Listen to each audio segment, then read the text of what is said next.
Hi, Sean O'Kane here with Chip Estimate TV. We're here at CDNLive 2016, and we're visiting with Globalfoundries. My guest today is Venkat Ramasubramanian, right here. He's a principal member of the technical staff at Globalfoundries.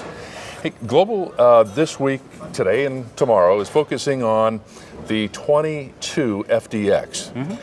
That said, with some applications that require FinFET transistors, most wireless devices need better balance of performance, power consumption, and cost. And that's where Globalfoundries comes in. And where Globalfoundries says that 22 FDX provides a better path for cost-effective and sensitive applications. Can you talk a little bit about that? Sure. So, Sean, there's no question that 14 nanometer FinFET gives you significant power performance area scaling compared to 28, but obviously there's a cost associated with that. Right. And that cost may be okay for high-end computing, but for applications like IoT, where you want to drive the cost down, may not be the best, depending on what the customers want to do. This is where 22FDX comes in, and this is a 22 nanometer fully depleted silicon on insulator technology that Globalfoundries is offering. It gives a significant boost over power performance area compared to 28, but at a fraction of the incremental cost compared to FinFETs.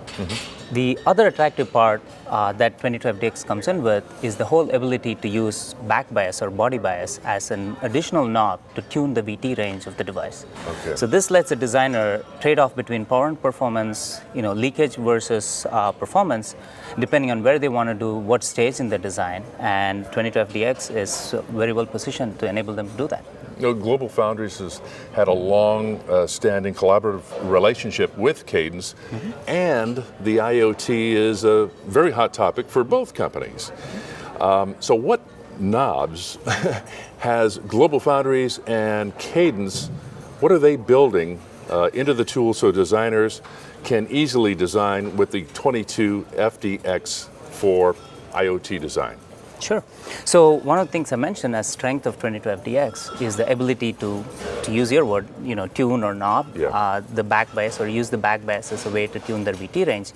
Now this is a good story in concept, but in order to achieve it practically, we have to drive certain improvements, certain additional features and enhancements, and this is where Cadence and Globalfoundries are working collaboratively on multiple fronts.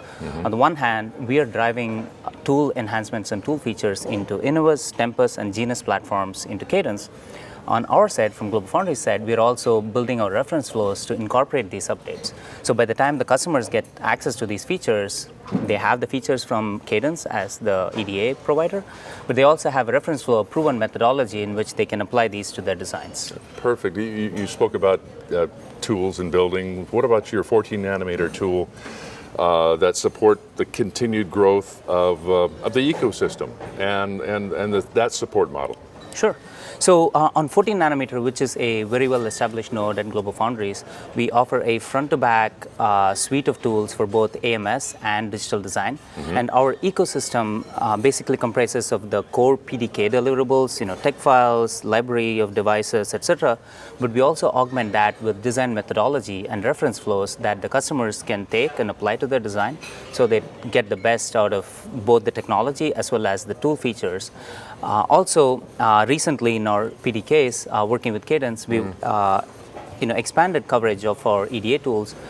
We've added electrically aware design flow into the PDK offering as well.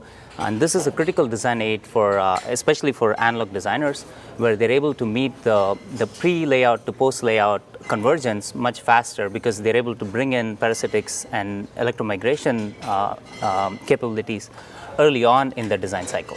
Perfect. Hey, thanks for spending a little bit of time with us here at CDNLive. This is Venkat Ramasubramanian. That's right, and my name is Sean O'Kane. We'll see you next time on Chip Estimate TV. Thanks so much. Thanks, Sean. All right.